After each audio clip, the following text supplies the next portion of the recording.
Welcome, everybody. I'm Jackie Morey, and I'm your web TV host for the 21st Century Legacy Letters Show. Welcome, welcome, welcome. Kara, welcome to you. It's good to be with you. Now, if you're here with my featured guest, Greg Koorhan, and I live, please type your name in the chat room and tell us who you are and where you're hanging out from. So let me see if I can see in the room here who's with us. Let's see. Welcome, Dixie. Hi, Joanne. It's good to be with you. Eileen, welcome. Jan, welcome, welcome, welcome. Sarah Lee, welcome. Janet R., Doris, Meg, Kara, welcome to everyone. So I always like to start our episodes with an attitude of gratitude or a posture of gratefulness. So if you don't mind typing in the chat room what you are grateful for today. And here's something too. You could be grateful for a win. So share a win so we can celebrate with you. I'm going to share a win right now. I'm going to ask my featured guest, Greg Koorhan, to share a win. So for me, my win today is that today is the first day of school for our children, and it is the first day of school for my pre-K, pre-kindergarten daughter, Alyssa. It's her very, very first day at school.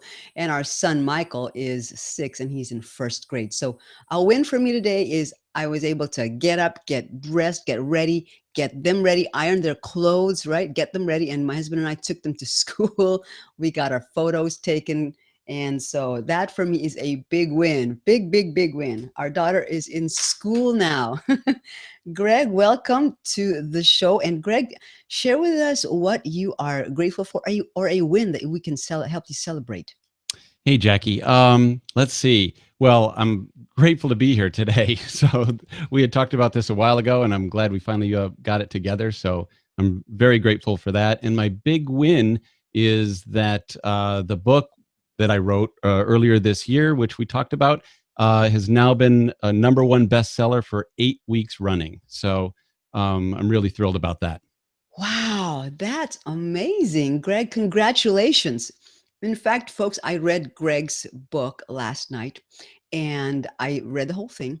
And I was checking on Amazon the rankings of Greg's book, and I believe Greg was #1 in 2 categories and #2 in a third category. So anyway, let me welcome, congratulations, Greg. What a big, big win. And we're here to celebrate with you. Congratulations, Greg. All right, now let's see here. Kara is grateful for her 13-year-old daughter and her volleyball team won their first game. Come on, that's what I like to hear. I Kara, love that's volleyball. awesome. Yeah, That don't is you? awesome. My daughter played volleyball as well. Oh, I love that sport. I used to play Yeah. that sport. I still play it occasionally, but congratulations to your daughter, Kara. Janet R. My win is being here on time. No phone calls from anyone. Which reminds me, I gotta shut my phone down. Hang on a second. Want to make sure nobody calls me, and if they do, it's on zero ringtone, and then there we go. All right, now I want to explain that right now we are in the green room, which means that we are interacting with you live.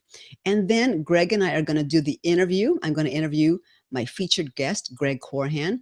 So we will not be interacting with you. And I want you to be taking down notes because today is so amazing. Today, you're going to learn about storytelling and how to apply storytelling not only in your personal life, but in your professional life, in your business.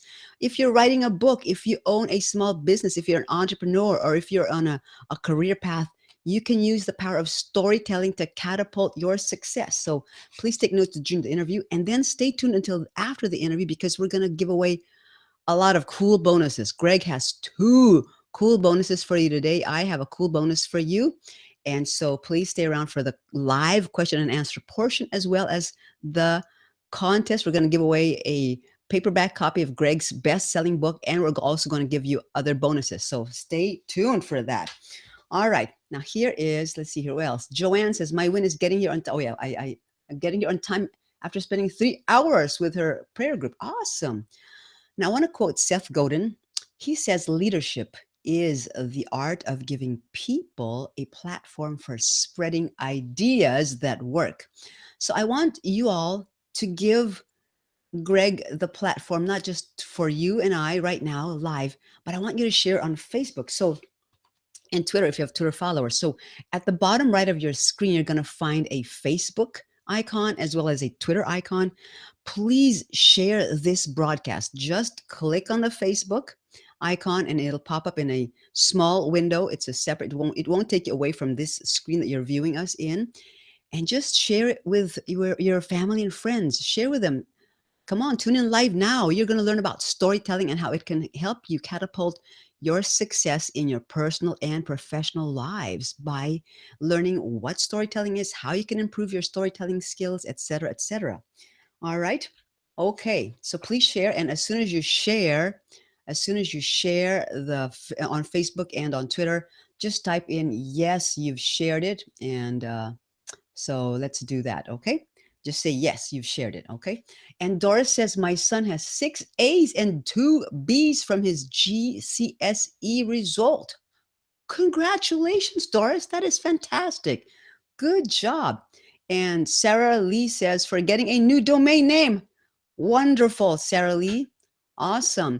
Welcome, Doris from the UK. Welcome, Janet R. from Alaska. Wow, Alaska, welcome to all of you in Alaska. Welcome, Janet R. from Alaska. Joanne, good to be with you. Who else? And Doris from the UK. Greg, we have an international audience. What do you think This is about that? fantastic. Yeah, Awesome. Isn't that this is cool? fantastic. Yes. And who else? Let's see here. Okay, Janet R. shared it. Thank you. Kara Cost shared it. Awesome. Dr. Becky, welcome and greetings from Dr. Becky says, greetings from Arizona. We're good to be with you, Dr. Becky. Again, please share this broadcast. Click on your Facebook icon at the bottom right and or your Twitter icon. Share it and share and share because this is going to be an amazing, amazing broadcast. Joanne, welcome from Deland, Florida. Is it Deland? Greg, am I pronouncing that properly? I don't know, where is Or is that? it Deland? Is it Deland, Florida, or is it Deland? Deland. Yeah, I don't know. Deland, I guess. Yeah.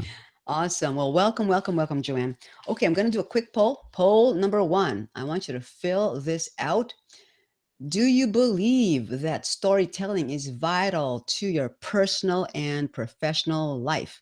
Just say yes, just click 1, and this is an anonymous poll. If you say yes or no, or I don't know, I'm not sure. Webinar Jam is amazing because they will not tell me who said yes or who said no. It's a, what was it called? An anonymous poll. Anonymous, yeah. So far, 100% said yes, absolutely. They believe that storytelling is vital to their personal and professional life. What do you think about that, Greg? I'm happy that we're all on the same page. Exactly, exactly. Wow. Okay. Well, I'm going to end the poll in 5 moments. So if you haven't filled out the poll yet, please fill it out now. 5, 4, 3, 2, 1. So 0% say no. I don't see how storytelling matters. 0% say I'm not sure, but I'm open to discovering why storytelling is vital to my life. None of them say that. 100% say, 100% of those who participated say yes, absolutely. Okay, let's end the poll. All right, now let's do poll number 2. Poll number 2. Would you like to become a more inspiring storyteller? Yes, definitely. No, I'm not interested. Or I don't know that I have the ability or personality to become one. What is your answer? Just answer one. And again, it's an anonymous poll. This is the second poll, and then we're going to dive into the interview. Okay. All right. 100% said yes, definitely. Wow, Greg, can you speak to that? They definitely want to become more inspiring. Well, we're going to talk about it today. Wonderful. Okay. Well, 20% believe that they don't have, well, let me end the poll in 5 more moments. 5. So fill it out right now. It's anonymous. 4, 3, 2, 1. Okay, let's end the poll. Greg, 83% say yes, definitely they want to become more inspiring storytellers. 17% say, I don't know that I have the ability or personality to become one. Can you speak to that, please, Greg? Okay. Well, we're going to talk about some ways that we're going to change your mind on that, on those people, because everybody can become a better storyteller. Wow, that is so encouraging to know that everybody, Greg, Everybody, everybody, everybody, everybody can Greg. become better. Yep, absolutely. Wow, everybody can become an inspiring storyteller. So you are in the right place at the right time. Dr. Becky shared, thank you. Kara Cost said, yes, you shared. Thank you. Steve, welcome. Steve says, hi, Jackie and Greg. And Steve is hanging out from Tacoma, Hey, Steve. Washington. Awesome. Kara Cost says, as a distributor, we do a lot of storytelling. There you go. So excited about this. We share our success stories of health increase from our whole food capsules, Juice Plus. Awesome, Kara. Oh, Thank you that's for great. sharing. Now, I want to remind you before we start the interview that we had special guests, Jeffrey H. Watts, Lendy Giovanni, Pete Cafarcho last week, and today, Greg Koorhan. And so if you missed the last few episodes, just go to my Facebook page, Jackie Morey, and just look for me and my, not my personal profile page, but my my other page, Jackie Morey, and then you'll find the links to the replays. And then coming up next week is going to be Paul and Angie Wagler. We have a Facebook community called the 21st Century Legacy Letters Facebook community. It's a closed group. And if you want to join, you can certainly do so. If you knock and ask to join, and if I know that you're not going to be someone who spams our group or be a troll who just really doesn't, is negative, I will allow you in. So if you're not a troll and you're not going to spam, you're going to be allowed in. So next week, our community has been asking for some people who are marriage experts. So we have Paul and Angie Wagler, who are marriage experts. Then we have Michael Zurenko the week after that. Michael is an astute businessman and he's an amazing husband and dad. Then Larry Rad is the following week. And Larry Rad is a certified seminar coach, seminar leader. He's a success coach. He's a team builder and he has had a very successful career with Ford Motor Companies, Verizon. These are big corporations, and Steelcase Incorporated. So if you want to pick Larry Rad's brain about anything that has to do with career and being part of a corporate structure, please tune into that episode. And then we'll also have Dr. Becky Slaybaugh after Larry. And Dr. Becky is a life coach. She is a multiple #1 best-selling author, as well as a clinical pastoral counselor. So please, please, please, if you want to know more about what, maybe, you want to know more about perhaps what is coming up for you, like a prophetic word, then Dr. Becky Slaybaugh is the person to ask. Okay. All right. So I'm just going to pop up our intro video, and then we're going to start the interview. Are you ready, Greg? I'm ready. Awesome. Okay, I'm gonna load the video, and then we'll be right back with you. Okay.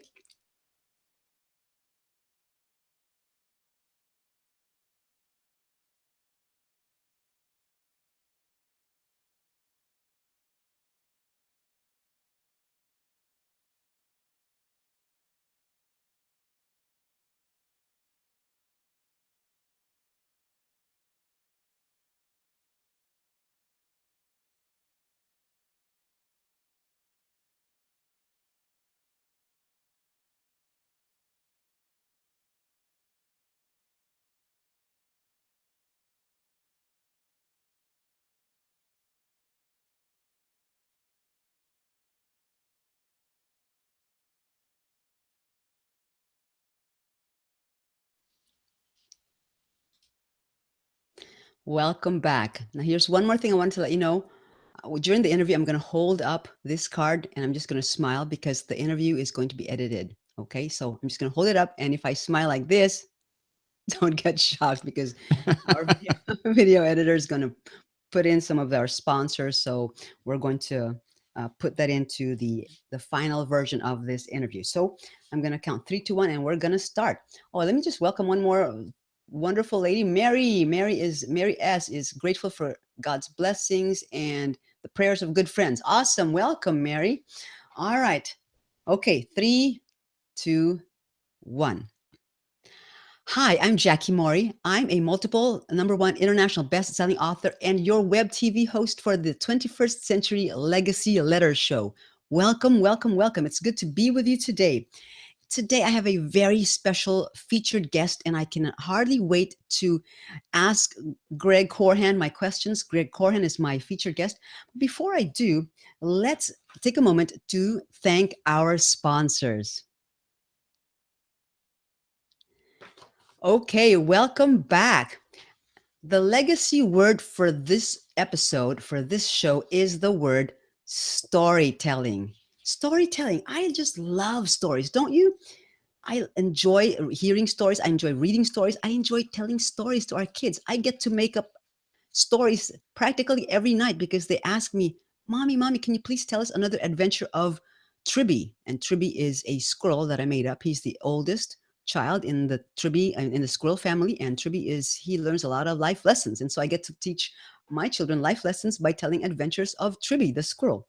Well, I want to start with a quote from Steve Jobs. He says, "The most powerful person in the world is the storyteller. The storyteller sets the vision, the values, and the agenda of an entire generation to come." And that's a quote from Steve Jobs, who, as we know, it has passed away, but he's left an amazing legacy. He was the one who inspired the creation of the iPhone, the iPod, the Mac notebook, and the iPhone and the watch, etc. So thank you, Steve Jobs, for your legacy. Now, back to storytelling. Why is storytelling so important? Well, here are some of the things, some of the advantages of storytelling. Okay. Storytelling creates, number one, a healthy emotional connection. Number two, storytelling creates intimacy with your target audience or your client and your loved ones. So, storytelling can be used with your loved ones, with your relatives, with your friends, and also with your clients, your high end clients, your prospective clients, etc. And then number three, storytelling creates this: people in your personal and professional spheres will get to know, like, and trust you. It is amazing. Storytelling to me is a game changer. And that's why I am very excited about today, because you and I get to, so to speak, sit at the feet of a master storyteller, Greg Koorhan. Okay. And here is my last thing for you for the legacy word for the day. I want to share 3 game-changing strategies to becoming a good storyteller. Number one, immediately grab their attention, your audience's attention, and hold their interest. Number one, okay? And you want to make sure that you either start with a question or you immediately start with a short story. If you have watched TED Talks, they immediately start with a story. They don't say, "Hi, my name is such and such." They immediately take you into a story. So grab their attention from the get go and then hold their interest. Number two, focus on all 5 senses. Show, don't just tell. And this is so exciting because Greg's best selling book, the title of that book is Show Me, Don't Tell Me. Now, allow me to expound a little bit on number two, focus on all 5 senses. We have a sense of sight, hearing, smell, taste, touch, right? So instead of just telling something like this, "I was so angry I could scream," instead of just saying that, you could say something like this: "My heart pounded in my chest as my fingers curled themselves into fists and my cheeks turned red." And I tried to calm myself by saying, "Count to 20. Breathe deeply, Jackie." So instead of just telling you that I felt mad and I could scream, see how I dove deeper into my senses, what I felt. My fingers were, curled up into a fist. My heart pounded, right? So that is part of storytelling.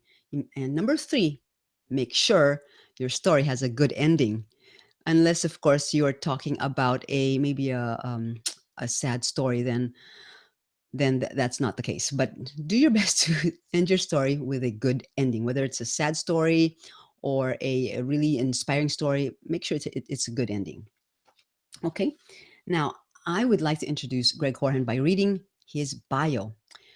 Greg Koorhan is an award-winning filmmaker and co-founder of Crossbow Studio, an independent film and video production company specializing in uplifting stories that inspire, educate, and entertain. He is also the founder of Profit Archer, a digital marketing firm focused on helping you generate leads for your business by creating compelling content aimed straight at the heart of your audience. Greg is the author of the best selling book, Don't Sell Me, Tell me how to use storytelling to connect with the hearts and wallets of a hungry audience.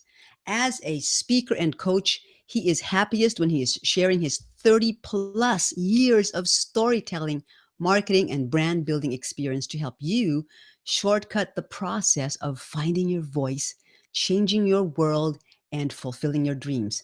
When Greg's not helping clients share their unique story with their audience and build their businesses, he's either hosting neighborhood movie night or writing and developing his next film project. I'd like to welcome to this episode of the 21st Century Legacy Letters Show, Greg Koorhan. Hi, Greg. How are you doing? I'm doing great, Jackie. Thank you so much. I'm so glad to be here. Thank you. Thank you very, very much. Now, Greg, who would you like to dedicate this legacy show to? I am going to dedicate this 21st Century Legacy show to my two kids, Leo and Sophie, who are now off already telling their own stories. That's fantastic. Leo and Sophie, I'm so glad that they're already storytellers because I'm sure They both are, yes, in and every sense of the word. there you go. I'm sure, Greg, you've trained them really, really well in storytelling from when they were even very, very young. Well, they got a good background in both film and television and writing. So Excellent, yeah. excellent. Well, Greg, take a minute, please, and fill in some of the gaps in that intro and share a glimpse into your personal life, please. Well, I'll do that by kind of backing up a little bit, if that's okay. My background, I didn't start off this way. I mean, uh, uh, I studied film and photography and storytelling in school, but my first job was in advertising. So what that really did for me was it forced me to focus telling stories in the shortest possible time. I mean, we didn't have the internet at that point, so the best you got was 30 seconds to tell a complete concept or a complete thought. So I spent many years in advertising before kind of launching on my own and doing marketing, and then actually creating my own work much later. Which I'll get to that in a little bit. Excellent. Wow. I didn't know that about Greg. So Greg was in advertising. Excellent. And you're right, Greg. You really have to make your ads really pithy, really concise, and really powerful all at the same time, right, sir?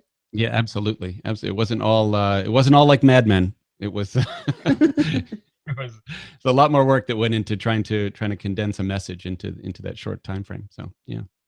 Wonderful. Wonderful. Well, Greg, would you take a couple of minutes to share a young adult story or an encounter or a turning point or milestone that impacted your life and maybe even your character, please? I would love to, and you'll get a kick out of this. My first job out of college, I worked at CBS Television City in Los Angeles, and I wasn't on set or anything. It was actually in their advertising department. And for whatever reason, they decided I would have two bosses. So I had one boss who was in charge of one area, and then one boss who was in charge of another area. And somehow I reported to both of them. I don't know what the thought process was behind that, but one of which, my first boss, whenever I brought him an assignment, he would say over and over, "God is in the details." And what he meant by that was simply, did I push it far enough? Because he would take whatever an ad or whatever the thing was that I did, and sometimes he would tweak one little thing, and it would be twice as good. Or sometimes he would even take something away, and it would be 10 times as good because of its simplicity. And so he really drilled into me, you got to push those details, you got to push further and further, because that's where brilliance happens. And I was really, I took that to heart. My other boss, on the other hand, whenever I brought him something and I would say, "Hey, I wish I had more time. I would do this. Is this far enough? Is this, big enough, small enough? Whatever the detail was on it, is this okay?" And he would look it over and he would say, "It ain't going to hang in the Louvre." And what he meant by that was, we're doing advertising, not brain surgery. So it needs to move. It needs to be quick. It needs to be on time. And, just good enough is good enough in some cases. And so I've taken both of those points of view my entire career. And I'll tell you, I fought I still to this day sometimes wonder, well, which one should I apply? But but they're both incredible lessons when you're in a business and you realize that there are some things that you want to keep going on when it's art, and some things that you want to abandon because good enough is good enough. Motion is valued in business. So My goodness, powerful, powerful lessons. So right now you have all those two huge gold bars, and you're finding the way to balance it. Like, what's it's the so hard. It's so hard to balance. It's really hard to balance. I think I don't know who it is. Leonardo da Vinci, maybe, who said art is never finished. It's just abandoned. And that's where you kind of get to. You just keep pushing it until such time as you don't have any more time, and then it's time to go. There So you go. There you go. Thank you. That was wonderful. I love that when both of your bosses had different points of view, but then you were able to inculcate that into your life, and you're now using it even to this day. That's to this day, fabulous. yeah, to this day, as you said in the intro, 30 plus years later. Thank you so much for putting a date on that. Wow, wonderful, Greg. Thank you. Well, Greg, would you kindly share your journey on how you became an award-winning filmmaker, director, producer? Uh, I mean, to this day, I mean, you're an award-winning filmmaker, director, and producer. Would you kindly share your journey on how you became that? Absolutely, absolutely. And it's one of the biggest questions you get every time you put a film up in front of an audience. One of the first questions is, "Hey, how'd you get into this?" Um, all right. So, in the fastest amount of time possible, I actually started with a camera in my hand when I was 15. I got my hands on my dad's old 8 millimeter, not Super 8, not video, 8 millimeter film camera.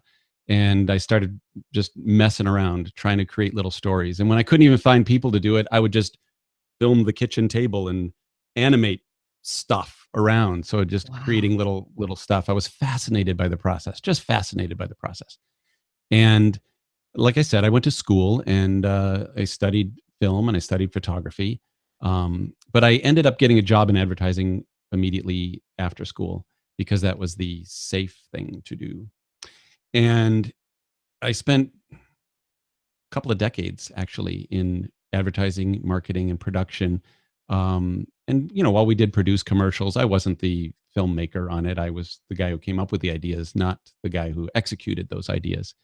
And it was many, many years later when I decided to go out on my own. And in 2005, I founded Crossbow Studio.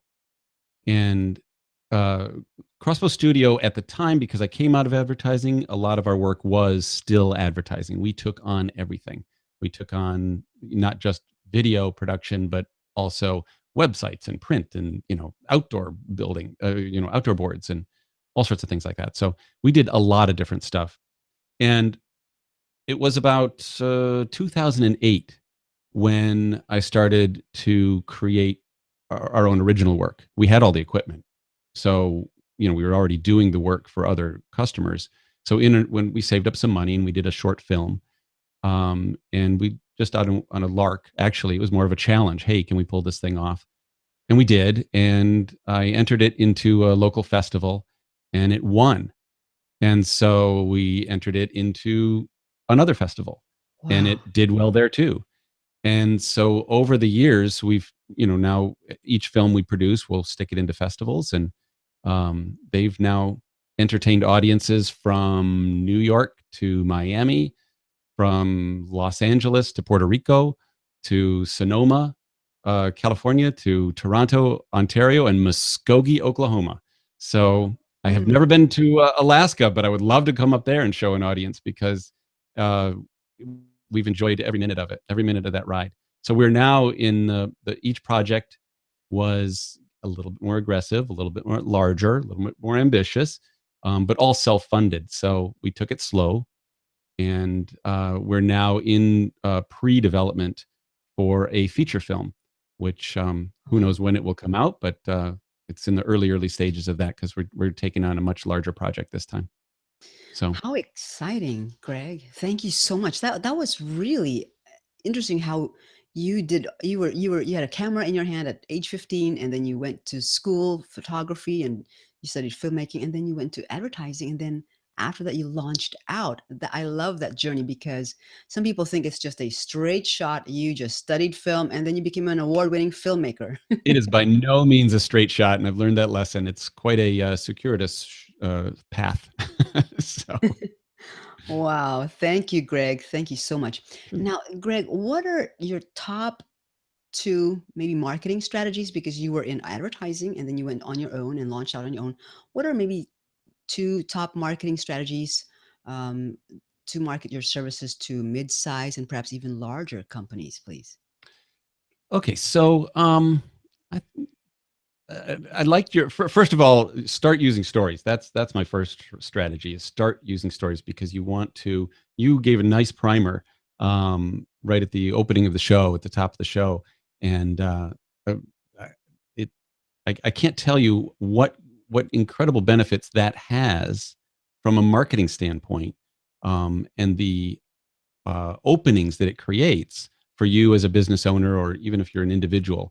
Um, but here's what I would do. My number one thing when you're marketing as a company, and this goes for small businesses, large businesses, individuals, coaches, even artists themselves, people who fashion themselves as storytellers, they still fall into this trap. The first thing is stop lying to yourself. And what do I mean by that? What I mean by that is when most companies start their businesses, well, let me back up. I'm going to make an assumption here. The assumption is that if you're in business, you're awesome at what you do. That's my assumption. Otherwise, you wouldn't get into your business, right? So you're awesome at what you do, but you may or may not know how to do your marketing. And the mistake that is made is people say, well, if I'm going to market my business, I need to do all the things that everybody else is doing. I need to get a logo. I get it in my website. I got to get a brochure, whatever it happens to be. And you end up sounding and looking exactly like your competitors.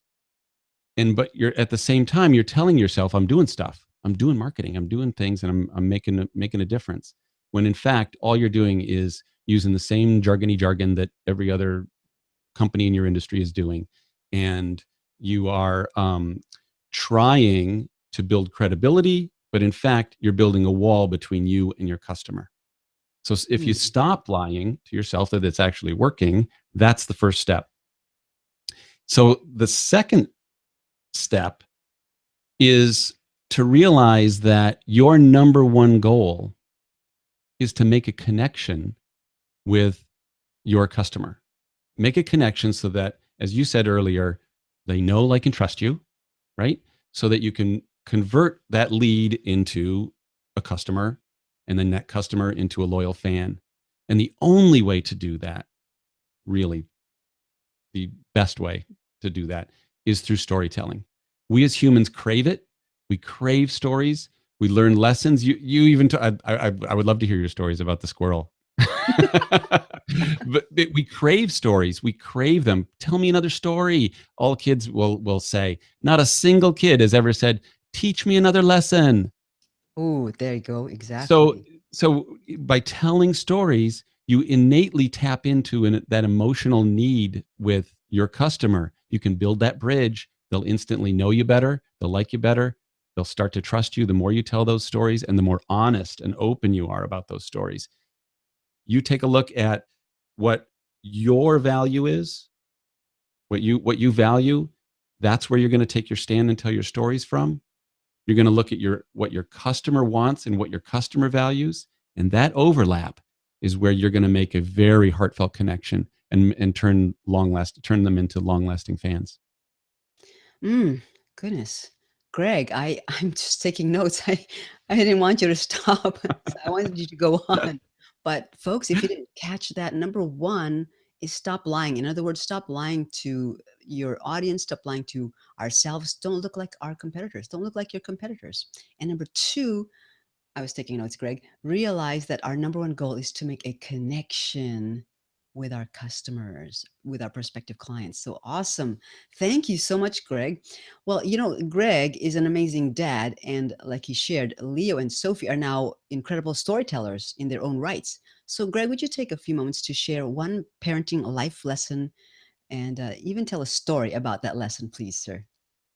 Well, let's see. First of all, I cannot take credit for how my kids turned out. That was their mother. My wife is a great mom, and she was on it. I mean, besides some genetics, I don't have a lot of. I can't take a lot of credit for that. But there is one thing that I noticed, and I feel blessed because I've noticed them in both of my kids, is that they have relentlessly pursued their passion. They found it and they are after it. They're going after it. Most parents that I know are trying to craft, their path for their kid. They want their kid. Everybody wants their kid to be happy and succeed and all that. But a lot of them are going about it by, I got to get them into the right preschool so that they get into the right elementary, so they get into Mhm. the right, Ivy League college, and therefore there's this some path that they're going to take. And as we talked about before, there is no straight path. It just doesn't exist. They're going to take their own path. So why not do it with give them the passion to do it, to persevere through all of those ups and downs that they're going to ride on. And when my son, my oldest, found his passion early on, I cannot tell you, there's no greater joy than having your kid find it and pursue it earlier than you did, because it took me forever to get to that Yeah. point and figure out what I really wanted to do and what was my purpose, what was my real purpose in life. And I realize now that they are onto that decades ahead of where I was. So there's nothing that makes me happier. So that's my advice. Do everything you can to help them uncover it, expose them to things so that they can uncover it and find their passion, and then support them in going after it. Thank you. Thank you, Greg. That is definitely something to take to heart, folks. If you're still parents of those who have not yet decided their career, or maybe they're in a career that maybe they don't necessarily like, well, you can still encourage them and help them to really go after their passion, something that will mix with their strengths and their giftings as well. I mean, And we live in a society that tries to shut that down all the time, and I just think that there are so many ups and downs. Like I said, why not go through it enjoying it? So indeed, indeed. Thank you so much, Greg. Well, what are three tips, Greg, that you can share on how folks can become better storytellers? Can you maybe recommend books or maybe daily practices, something like that, Greg? okay, I here the first thing, buy my book. No, I'm That's kidding. right. No, this is not a commercial. What? No, seriously, the first thing I would do to become a better storyteller. Some people said that they didn't think that they were all that great. So I'm going to start with some basics. Seriously though, in the book, I kind of outline how to structure a story and how to uh, uh, choose, what story for which audience and where to use it in your business. So I'm not really going to go into that here. But what I want to suggest to you, three things. Let's see. The first thing I would do is start by creating keeping a journal. Start by creating keeping a journal. Uh, some people like to do it late at night. They keep a gratitude journal every night. They'll write down, "Hey, this is awesome. This awesome thing that happened to me today. I'm so grateful for that." That's a great way of ending your night. I write every morning, every first thing every morning. I'll just write for 15, 20 minutes. So my son keeps a teeny tiny little booklet that in Ah, his back pocket. And anytime something funny happens to him, he jots it down in the little book. And he's got like several of these. He's got a stack of them now. great So the idea. best way to do it is to just keep a journal where you can refer back to, so that you don't have to always be in the moment. I don't know what to say. Even electronically, if you do it that way, Evernote is an awesome place to keep Right. notes. So that would be my first thing.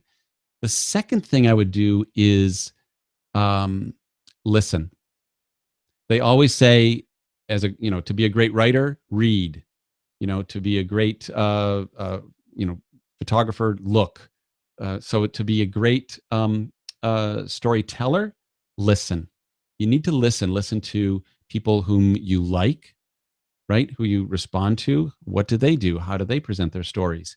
You need to listen to what people want to hear. When if you're at a networking event and you're telling a story and you're droning on and on, I think you at this point have a good ending. A lot of people just don't even have an ending. So they just move on and on and on, and they don't read the room. So just look Right. around and actually listen to how people are responding to your story so you can adapt. And then the last thing I would do is practice. Practice telling your stories, telling it to friends, or go to networking events and just practice your elevator speech, your little pitch. What is that little speech that you're going to give when people say, "Well, how'd you get into this business?" or "What do you do?" Just practice telling the why underneath your business story, and don't I don't want to hear any excuses, because there is no excuse. You can practice at any of those business networking events. You can practice it. Go sign up for Toastmasters. There's a Right. place where you can practice.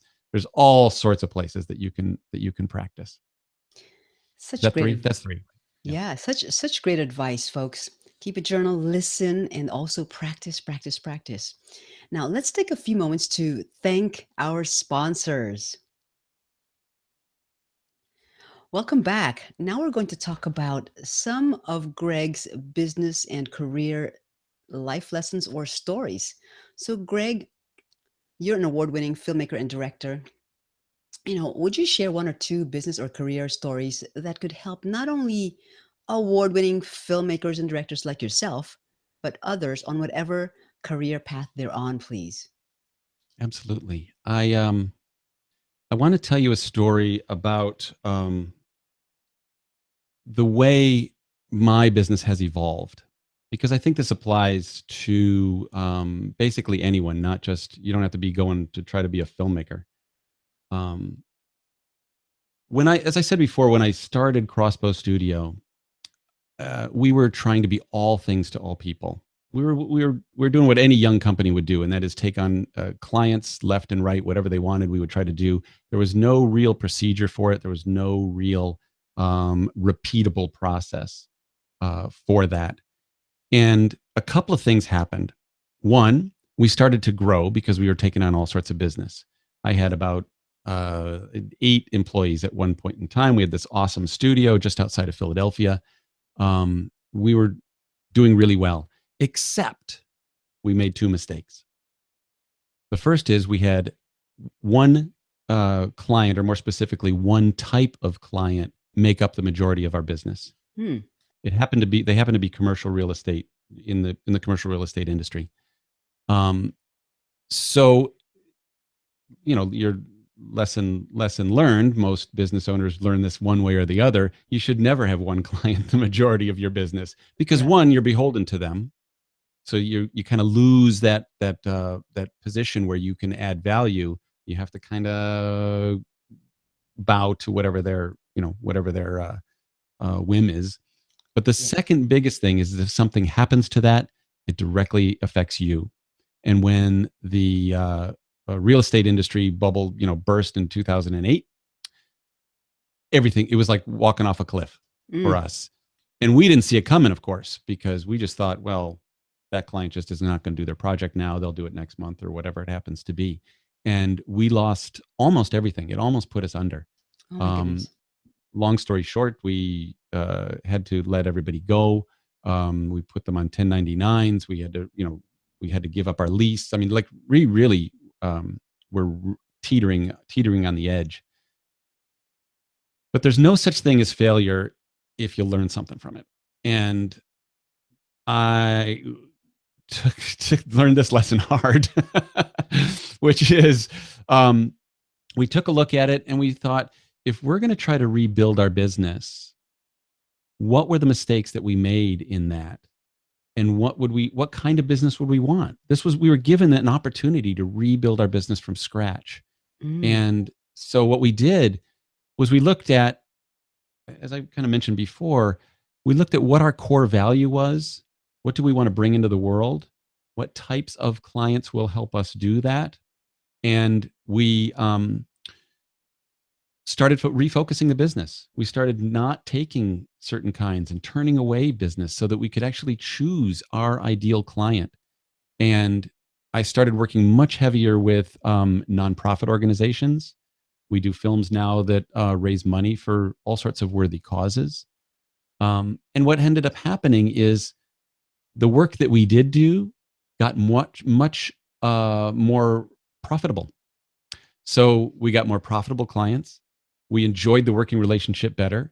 We were able to grow back, not to where we were, but we've now, on a much smaller scale, been able to exist and build a business that we're proud of and a lifestyle that we're proud of because of that.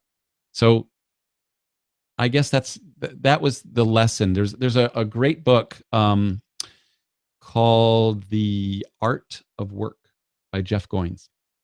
And in it, he talks about finding your purpose and the fact that it's never a straight path. It's never like, suddenly you're walking down the street or you wake up from a dream and it's, I know what I'm supposed to do. And it's never like that. And this was a very clear reflection of that. We didn't know what was going on when it went bad, but if we hadn't stopped and really examined it, we never would have been able to turn it around and now, focus on what I enjoy doing best. I'm sticking with my strength is really what it came down to. Hmm. That is just so fascinating how you went from incredible success and then 2008 hit, and then that gave you the reframe to the point where you could actually reframe your business and refocus. And I really like that, where you didn't just keep going doing the same thing, but you really evaluated what are our core values and then went from there. Thank you, Greg. That was amazing. Thank you. Yeah, you're welcome. Well, Greg, I've experienced several redemptive stories in my life. Would you share one redemptive story either in your personal or professional life? I mean, I know that what you just shared is sort of a redemptive story, but is there any other story that you'd like for us to hear, please? Well, I want to just expand on that one step further because it's embarrassing to share that story because everybody wants to be like, oh, Mm, I'm this awesome business person. But the fact of the matter is I think there's another great phrase, which is, everybody thinks that they're a great sea captain when the weather is calm. mm, And so when the weather is not, it really brings you to your core, right? When things get rough, who you are as a person comes out.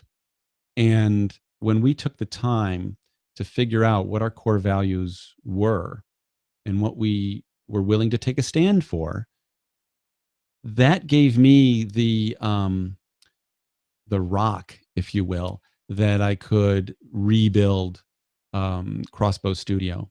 And that's really at the time frame. That's when we started working on these films, and not just any films. Like I'm not going to do horror films. I'm going to do films that are inspiring in some way, or challenge you in some way, or entertain and educate you in some way.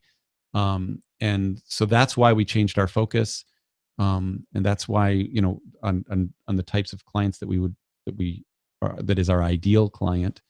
And it really did reframe it. So from what could have been a terribly embarrassing crash and burn, mm, that's mm, if we hadn't gone through that, it would not have given me one other thing, and that is the steps that I took to differentiate ourselves as a company was what went into writing this book. So wow. when I went into telling the story of the book, I broke down, well, how did we reframe that story? And it goes back to finding your core value, finding your core voice, finding your ideal client. And those are the steps that we ended up writing the book out of. Mm, thank you. My goodness, Greg, that just really resonates with me because when we go through trials, because none of us are exempt from trials, but when we go through that, it's a matter of what is this opportunity for? What is it an opportunity to reframe, like you said? Is it an opportunity to grow? Is it an opportunity to change? So I love how you shared that it was not something that you are regretting, but it's something that you took away from, that you honed in your core values, and you said, I'm not going to do horror stories. I'm not going to do that. We're going to create inspiring films. And that is fantastic. I just love that. I resonate with your core values, Greg. No, Thank you. thanks. Thanks. Thank you. Well, Greg, do you have a picture of your family or children to show us, please? I would love to see them. I should, but I don't. I don't have a something handy. Darn it. I should have grabbed one. No, no worries, no Yeah. worries. Well, Greg, we're now in the legendary legacy section of the Ah, show. okay. So, decades and decades and decades from today, Greg, you're on your deathbed and you have 5 more minutes with your children, relatives, perhaps grandchildren, colleagues, friends gathered around your bed. What final words would you say to them? What advice would you give them? Perhaps how they can leave a legendary legacy, such as yourself, please. That is a great one. All right.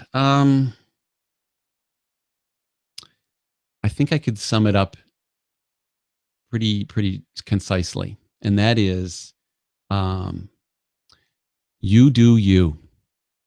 And what I mean by that is, do what comes from within. Look within and be yourself. Um, our society conspires to thwart originality. It forces conformity. Um, it crushes dreamers. I really think that if you look outside for validation, you're going to be so. I spent years doing that, and it's not fun, and you never win. But when you look inside, and you can find out again what your passion is and what you really are meant to do, play to those strengths, and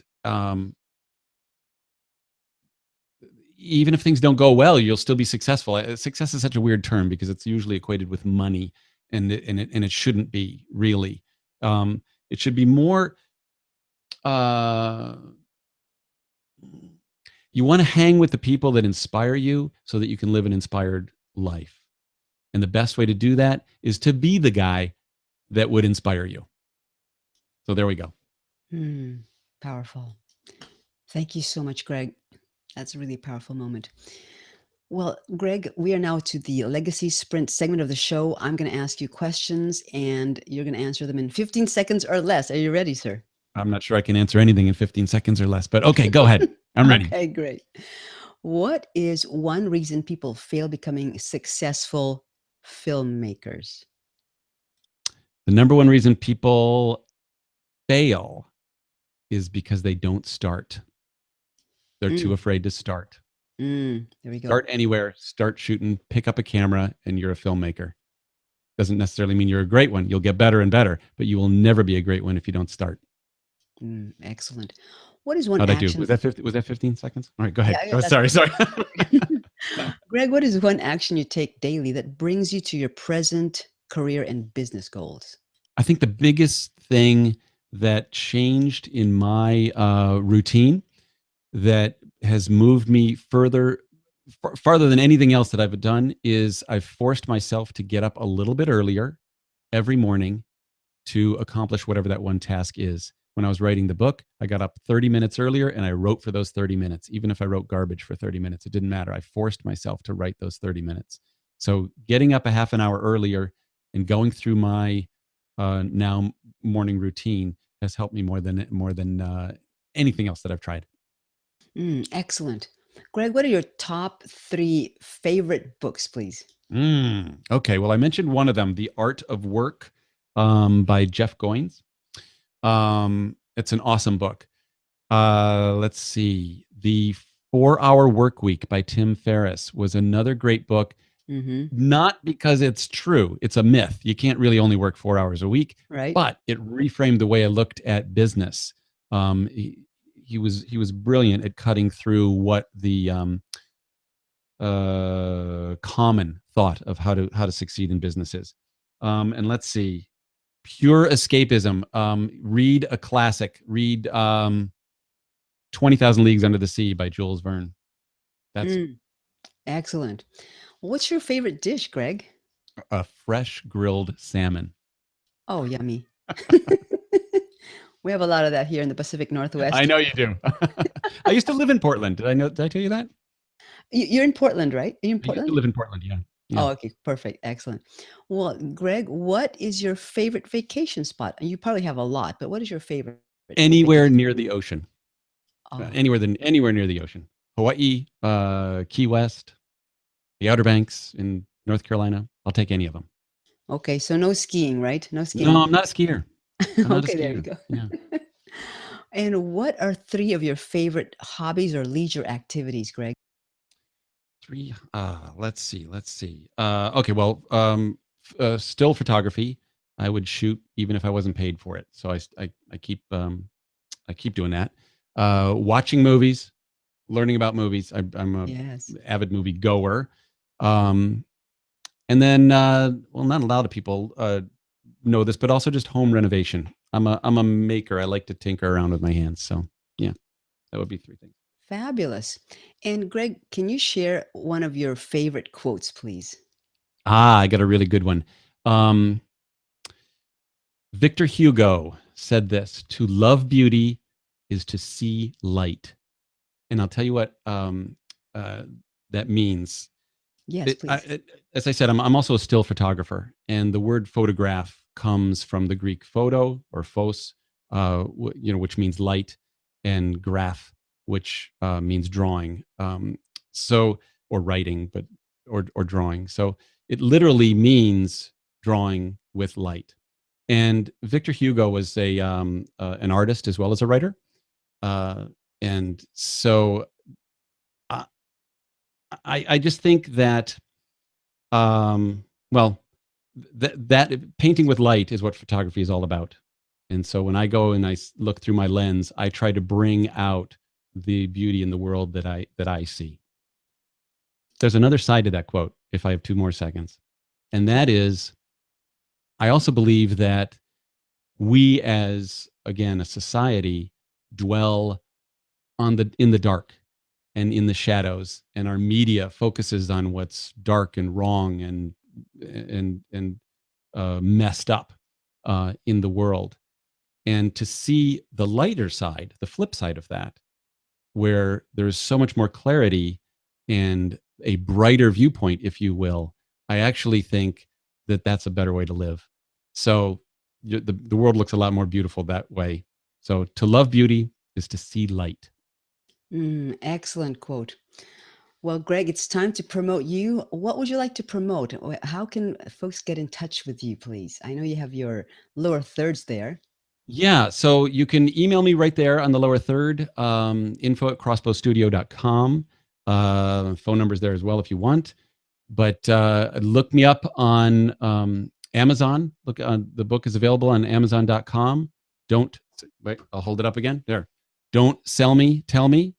You can just search for that, and you'll find it.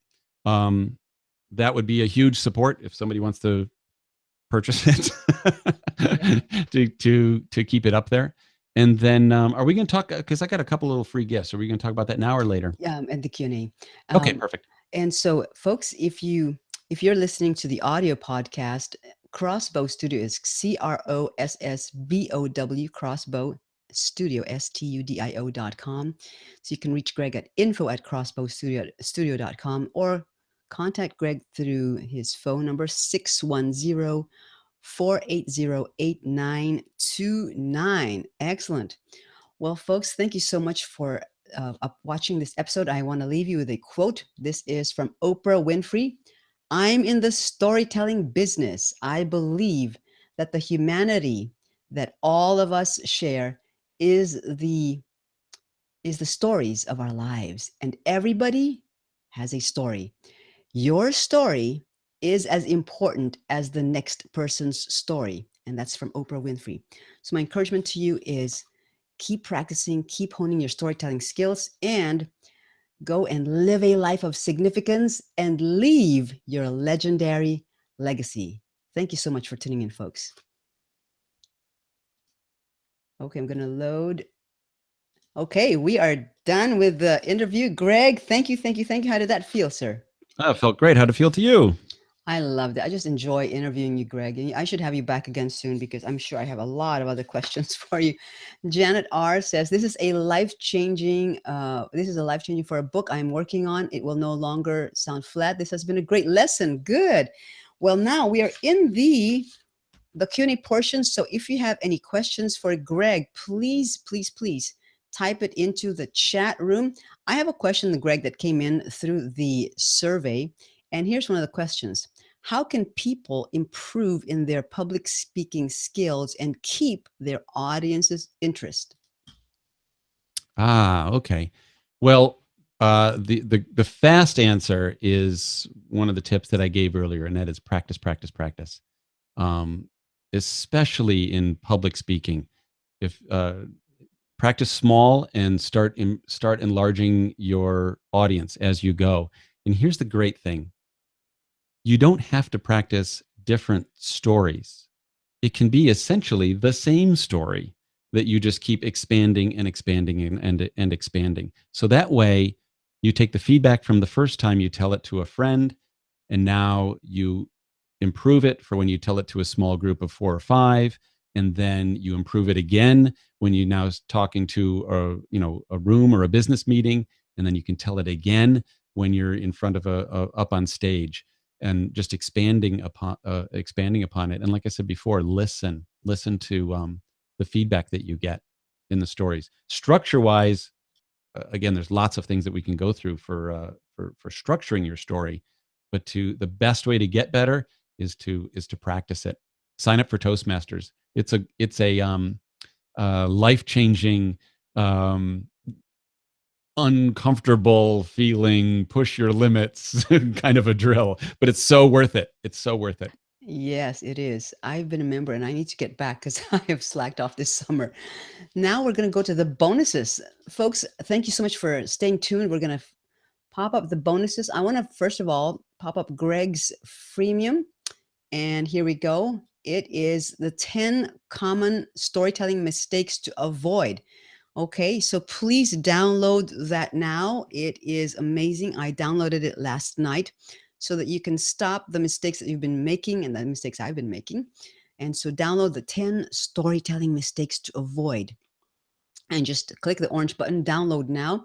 And I'm going to see if we have any questions. We have a lot of comments here, Greg. Steve said, no kid has ever asked for another lesson taught. They do want stories. Such a great point, right? Thank you, Greg. That was really a brilliant, brilliant point right there. Kids don't want more lessons, they want stories.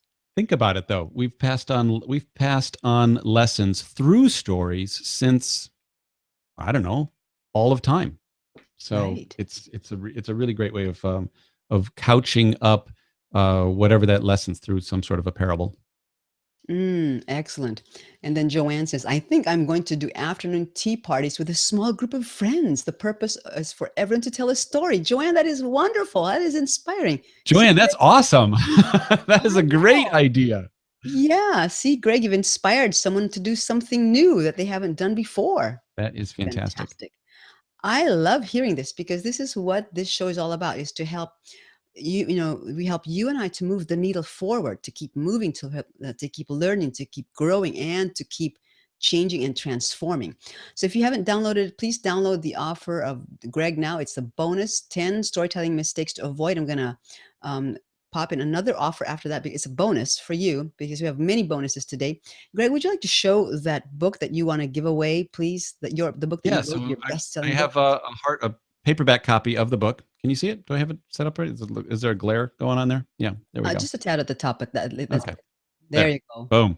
Yeah, boom. Don't sell me, tell me by Greg Koorhan. Okay, so I'm going to end the offer and we're going to do a drawing, Greg. So I'm going to remove the offer. Okay. So we're going to do a drawing, and I have here a random name picker. And so I'm going to draw names. It's a random name picker. So I'm just going to pop in some more names for folks that have joined us today. I'm going to pop those in into the hang on a second. Let me see here. I'm just going to type it in, Greg. Okay, let's see here. And then just bear with me, folks. There's some new people that came in, so I just want to make sure that I have all their names here, right? Okay. All right. So I'm just gonna do the random, pick a random name. Okay. Meg. Meg, are you here? Meg, if you're here, please say yes. I'm here live because we want those who are live to get this free book, and the one person will get it.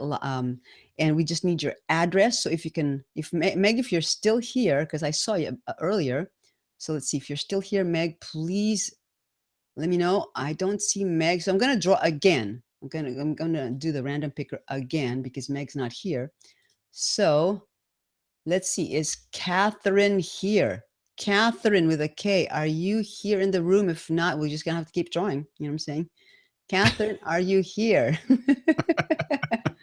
Okay, because a while ago we had so many folks, and I looked at the room and it was packed, and so now some folks might have because we wanted to end at 1. But anyway, okay, if Catherine's not here, I'm going to pick another random name. I'm going to check one more time in the chat room. No, Catherine's not here. Okay, I'm going to pick again.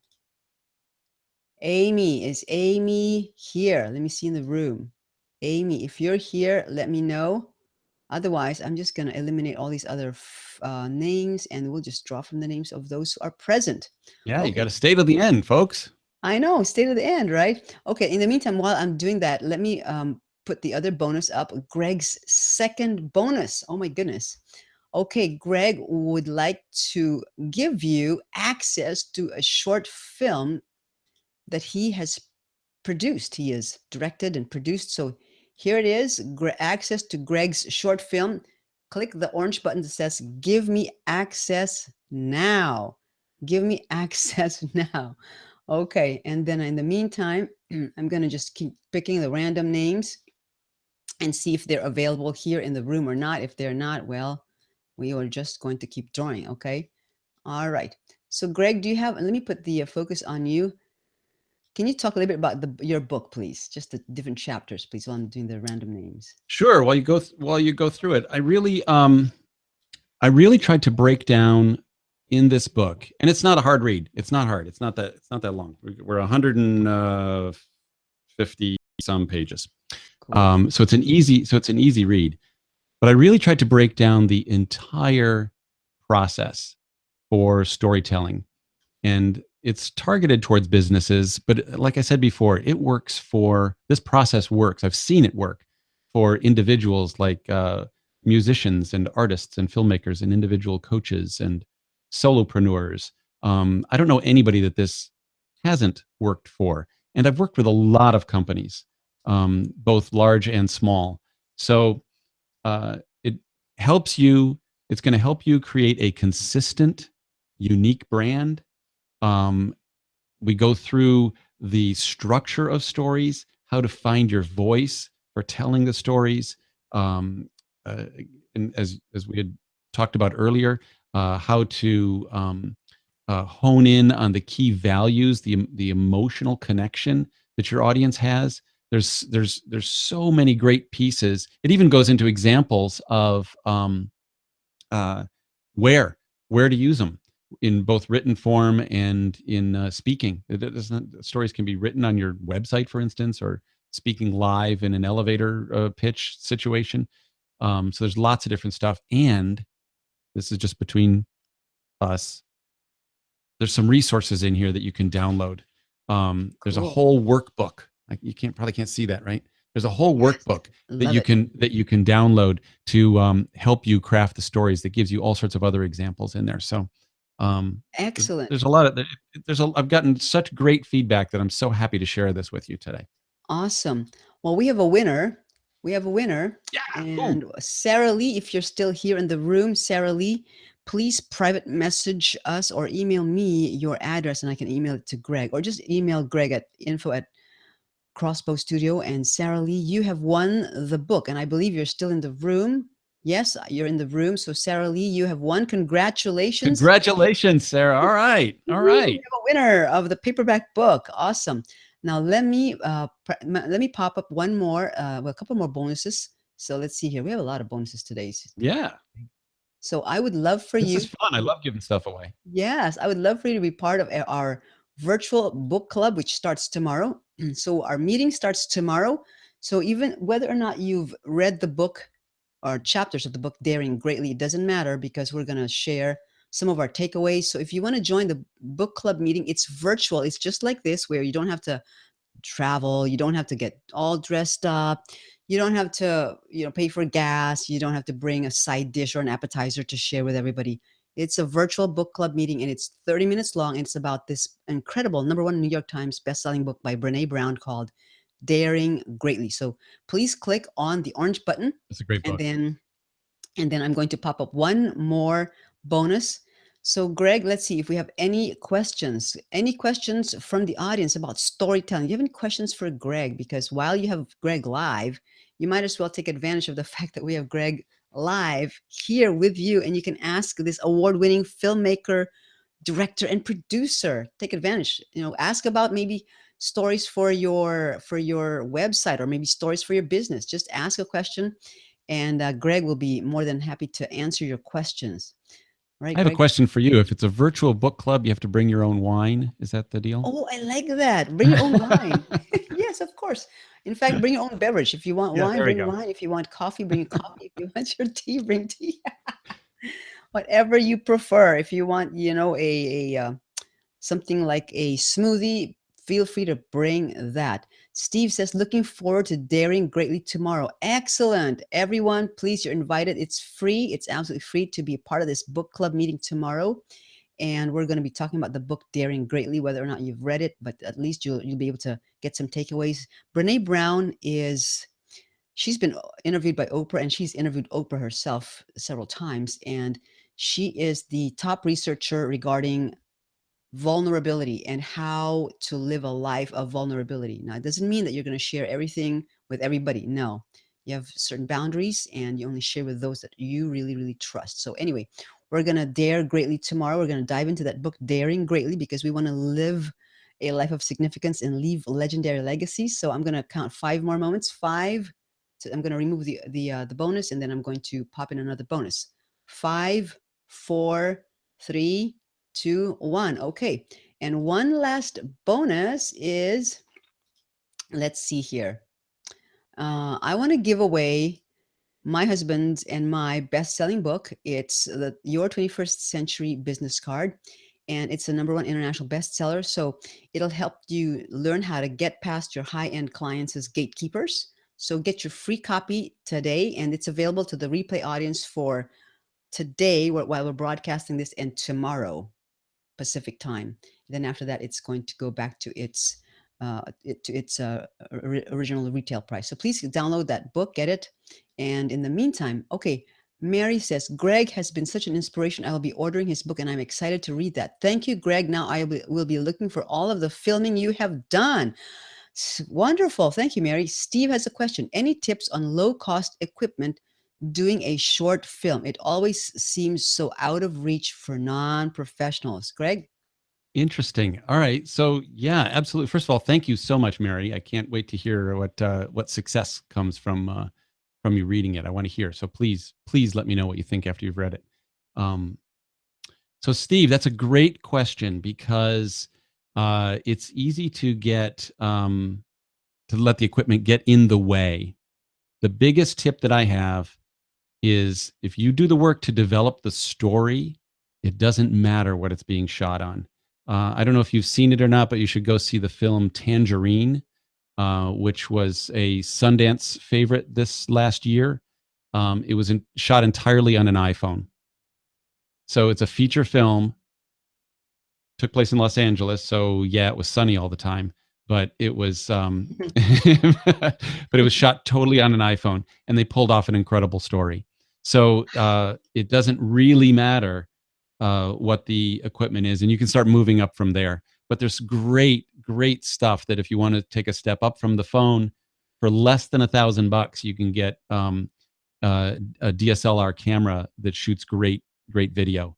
Both I know, Sony makes them, Canon makes them, Nikon makes them. They all make them. There's tons of little cameras. So the next step up from an iPhone would be one of those. But it really doesn't matter.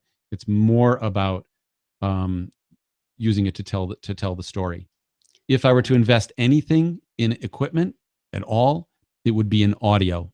because your audio makes a bigger impression. If you ever think about it, watching a YouTube video or watching something, everybody puts up with bad imagery. Nobody puts up for scratchy audio.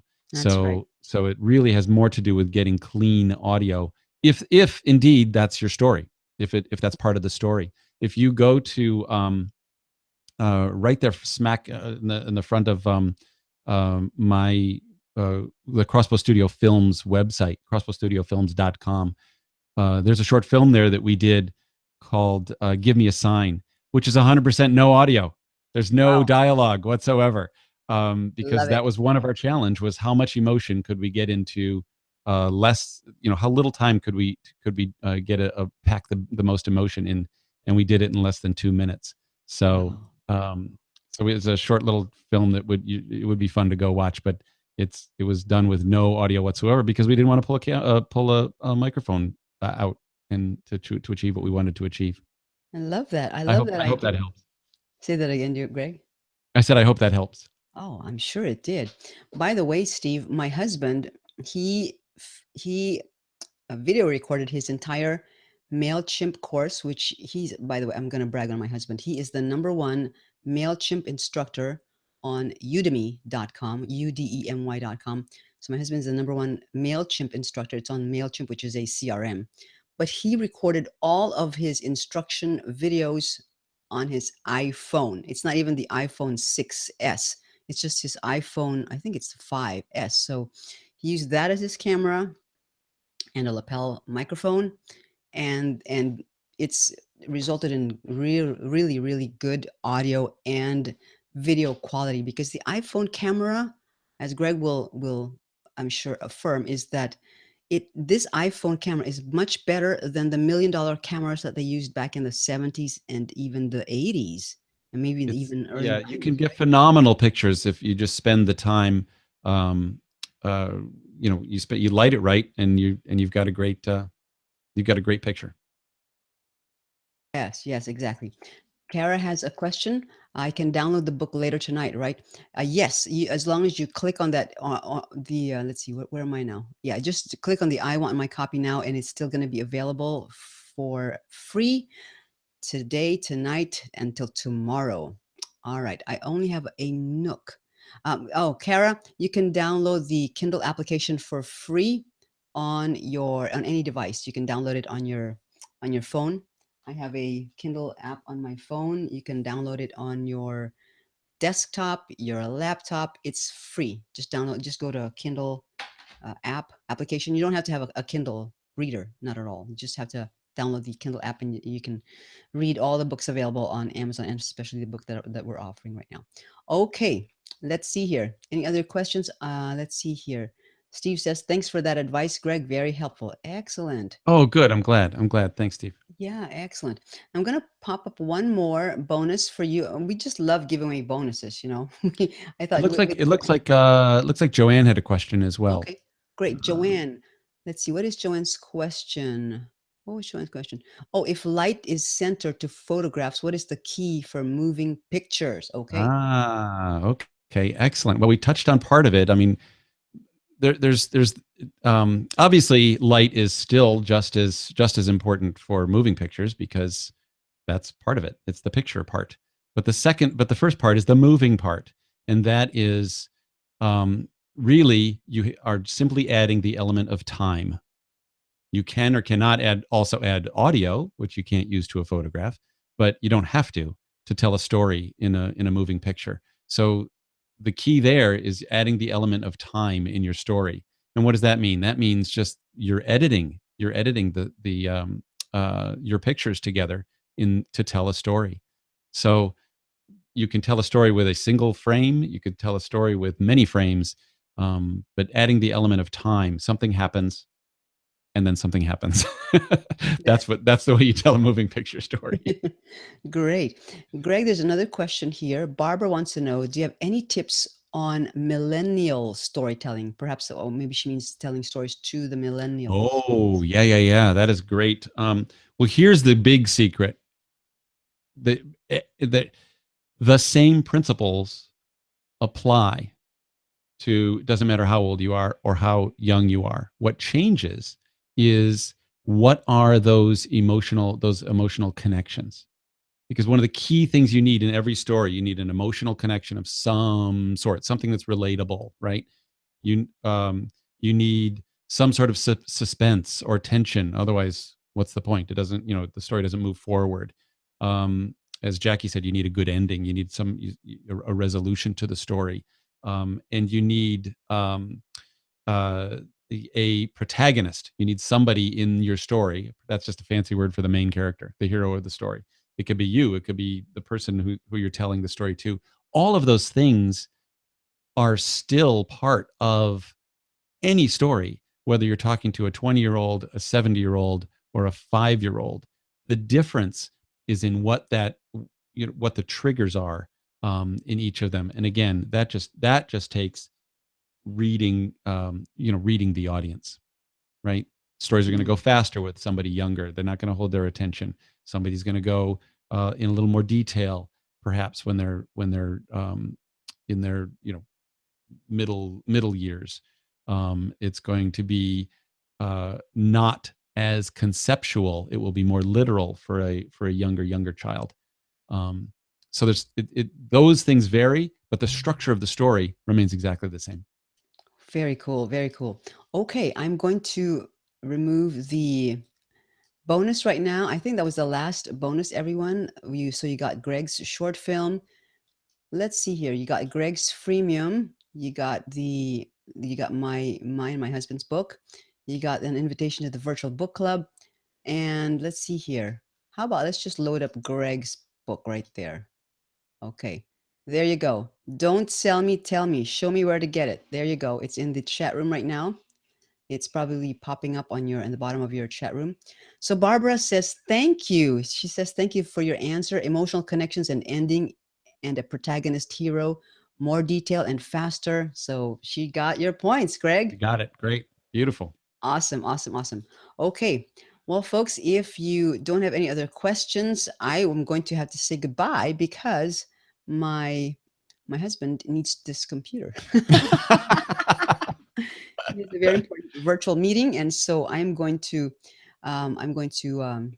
wait to see if you have um, clicked on the "Show Me Where to Get It" button of Greg's best-selling book. Don't sell me, tell me. Become an inspiring storyteller. Check it out, folks.